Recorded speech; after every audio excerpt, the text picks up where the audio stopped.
जी दोस्तों, आप सभी लोग कैसे हो? तो आज है नवरात्र का तीसरा दिन, चंद्रघंटा माता रानी। तो आज मैं आपको चंद्रघंटा माता रानी की पौराणिक कथा सुनाऊंगी। और इस कथा को फ्रेंड्स सुनाने से बहुत ही पुण्य फल की प्राप्ति होती है। तो आज जो चंद्रघंटा माता का जो स्वरूप है, मतलब उनकी 10 भुजाएं और अपने हाथों में बहुत से अस्त्र शस्त्र लेके सुशोभित मतलब हैं, इस तरह के विग्रह का ध्यान में करके माता चंद्रघंटा की पूजा करते हैं। और मैंने चंद्रघंटा माता रानी की आगे की कथा बहुत ही एनिमेटेड रूप में लगा रखा है और आपको काफ़ी इंटरेस्ट आएगा। उस कथा को बिना स्किप किए हुए पूरा सुनिएगा और शेयर करिएगा। तो आज की चंद्रघंटा माता रानी की जय बोलते हुए कथा आरंभ करते हैं। कहा गया है, इनका शरीर सोने के रंग के समान बहुत चमकीला है। इन देवी के 10 हाथ हैं, जिनमें ये खड़ग और अन्य अस्त्र शस्त्रों से विभूषित हैं। सिंह पर सवार इन देवी की मुद्रा युद्ध के लिए उद्यत रहने की है। इनके घंटे की भयानक ध्वनि से अत्याचारी दानव, दैत्य और राक्षस कांपते रहते हैं। देवी महात्म मार्कंडे पुराण दुर्गा सप्तशती के आधार पर इनकी महिषासुर वध की कथा है। जब महिषासुर ने त्रिलोक पर अत्याचार किया, तब त्रिदेवों की तेजमयी शक्तियों से महादेवी का प्राकट्य हुआ। वही महिषासुर मर्दानी दुर्गा कहलाई। इस रूप में वो सिंह पर आरूढ़ थी। 10 भुजाओं में अस्त्र शस्त्र लिए हुए उन्होंने महिषासुर का वध किया। देवी को युद्ध के लिए समर्थ बनाने के लिए सभी देवताओं ने उन्हें अपने अपने दिव्य अस्त्र शस्त्र भेंट किए।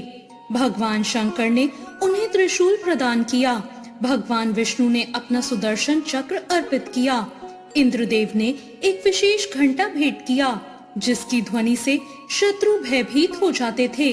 सूर्य देव ने अपना तेज, तलवार और सिंह दिया। इस तरह माँ के चंद्रघंटा स्वरूप का प्रादुर्भाव हुआ। माँ चंद्रघंटा ने सिंह पर आरूढ़ होकर रणभूमि में प्रवेश किया। उनके आते ही देवी की घंटियों से उत्पन्न ध्वनि से संपूर्ण ब्रह्मांड गूंज उठा। इस दिव्य नाद से असुरों का हृदय कांप उठा और वो भयभीत हो गए। महिषासुर और माँ चंद्रघंटा के बीच भीषण युद्ध हुआ। माँ चंद्रघंटा ने अपने शंख, धनुष, तलवार, गदा और त्रिशूल से असंख्य असुरों का संहार किया। अंततः माँ ने महिषासुर का भी वध कर दिया और तीनों लोगों को उसके अत्याचार से मुक्त करा दिया। माँ चंद्रघंटा की ये कथा संदेश देती है कि चाहे दुष्ट कितना भी बलवान क्यों न हो, धर्म और शक्ति से युक्त माता सदैव उसे परास्त करती हैं। पौराणिक मान्यताओं के अनुसार जो साधक शत्रु, भय या नकारात्मक शक्तियों से परेशान रहते हैं, उनके लिए माँ चंद्रघंटा की आराधना बहुत ही कल्याणकारी है। ऐसा माना जाता है कि माँ चंद्रघंटा अपने भक्तों के हर संकट का निवारण करती हैं और उन्हें जीवन में सफलता और सुख समृद्धि प्रदान करती हैं। दोस्तों, माता चंद्रघंटा के अवतार की एक कथा और है। ये कथा शिव पुराण में वर्णित है। माता दुर्गा का ये तीसरा स्वरूप चंद्रघंटा के नाम से प्रसिद्ध है। ये कथा इस प्रकार है। हिमालय की पुत्री पार्वती जी ने कठोर तपस्या कर भगवान शिव को पति के रूप में प्राप्त किया।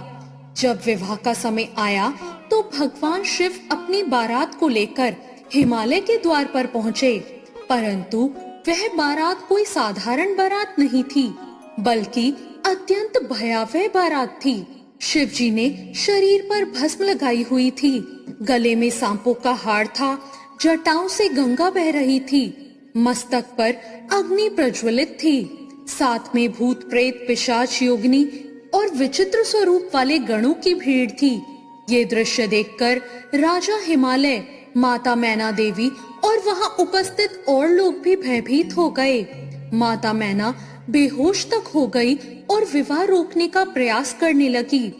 उस समय माता पार्वती ने अपने मधुर किंतु दिव्य उग्र रूप का आवाहन किया।